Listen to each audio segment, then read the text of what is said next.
Bem-vindos à nossa conversa de hoje. Vamos explorar juntos uma ideia bem forte que encontramos num artigo recente. A ideia é como aquela experiência bem pessoal de ser transformado, sabe? De receber perdão pelo Evangelho, acaba quase que naturalmente despertando um desejo de mostrar esse caminho para outras pessoas. Qual é a essência disso, afinal? Exato. É uma conexão bem interessante. A gente vai investigar justamente isso. Como viver o perdão de Deus. E aí podemos pensar em figuras bíblicas, né? Isaías, por exemplo, que mal é purificado e já diz, estou aqui, me envia. Ou Davi, especialmente depois daquele Salmo 51, um momento de muita honestidade sobre o erro dele, como isso vira um motor, uma força para essa vontade de compartilhar a fé. É essa ligação que a gente vai analisar mais a fundo. Olha, então vamos, como você disse, analisar isso melhor. O artigo que lemos faz essa ponte direta. Fui perdoado, agora sinto que preciso ensinar. Pegando o exemplo do Davi que você mencionou. Como essa experiência de receber o perdão gera mais do que só alívio? Parece que nasce ali um senso de responsabilidade, talvez? Uma compaixão para ajudar quem está no mesmo barco, perdido? Olha, o que eu acho fascinante aqui, e o texto ressalta isso, é a base de tudo. O chamado Evangelho Eterno, que aparece lá em Apocalipse 14. E o ponto é, não se trata só de um conjunto de informações. Entende? É a mensagem central da salvação, da graça em Cristo. E essa mensagem não só informa, ela dá energia, ela impulsiona. É daí que vem a força para essa compaixão e responsabilidade que você falou. Nasce do perdão que a pessoa recebeu. É quase, sei lá, uma consequência natural. Gratidão profunda gera vontade de comunicar. E nesse cenário, como o artigo coloca, entram os redimidos, né? Aqueles que foram tocados por essa mensagem.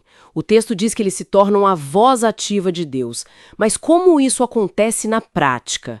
Fala-se do papel do cuidador, aquele que acolhe, que tem empatia, e também do sábio, que orienta, mas com amor. Como esses papéis se complementam? Existe risco de um lado pesar mais que o outro? É uma pergunta muito boa. Sim, os redimidos agem nessas duas frentes. O cuidador é um reflexo da compaixão de Deus, sabe? Amparando quem tropeçou. Já o sábio entra com discernimento, ajudando a ver os caminhos de restauração, mas sempre com afeto, com cuidado. O artigo não entra muito nos riscos de desequilíbrio, mas a gente pode inferir que o equilíbrio vem da fonte, né? Do próprio Evangelho, que traz amor e sabedoria. E a ferramenta principal para isso tudo é o testemunho pessoal. Assim, o poder de contar a própria história.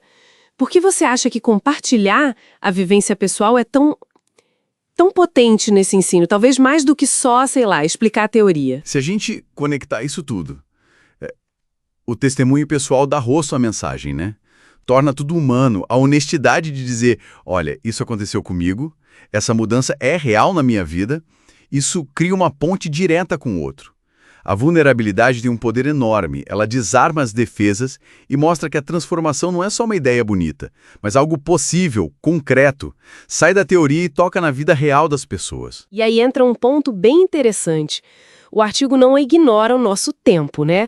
O mundo de hoje fala da oposição, tipo o ceticismo que a gente vê, ou a rejeição cultural mesmo. Mas, por outro lado, também aponta as oportunidades. Hoje temos meios incríveis, tecnologias que permitem compartilhar essa mensagem de forma muito pessoal, direta, com um alcance que nunca existiu antes. Como essa missão continua firme no meio de tudo isso? A perspectiva que o texto traz é que, apesar dos desafios, a missão não só continua, como parece caminhar para um momento chave. O artigo menciona uma visão de futuro baseada lá em Apocalipse 18 sobre o que chama de clamor final. E a descrição não é de algo assustador, mas sim de um tempo de proclamação muito intensa, muito clara, do Evangelho no mundo todo. Seria como um último grande convite à reflexão, à decisão, sabe? E isso seria impulsionado pelo Espírito Santo. A culminação dessa tarefa de levar luz ao mundo. Então, resumindo a nossa conversa, o que fica mais forte dessa análise toda é que esse desejo de ensinar, de mostrar o caminho, não vem de uma obrigação, de um peso, Pelo contrário, parece ser uma resposta natural, cheia de compaixão, que brota daquela graça transformadora que a pessoa experimentou primeiro nela mesma, pelo Evangelho. É isso? Exatamente isso. É uma resposta espontânea à graça recebida. Isso nos leva, talvez, a uma reflexão final importante, né? Pensar um pouco. De que forma entender essa ligação tão profunda entre ser perdoado e sentir esse impulso de compartilhar pode mudar a nossa própria busca por propósito? E como isso pode afetar o jeito como a gente interage com as pessoas ao nosso redor, na nossa comunidade? Fica aí a reflexão.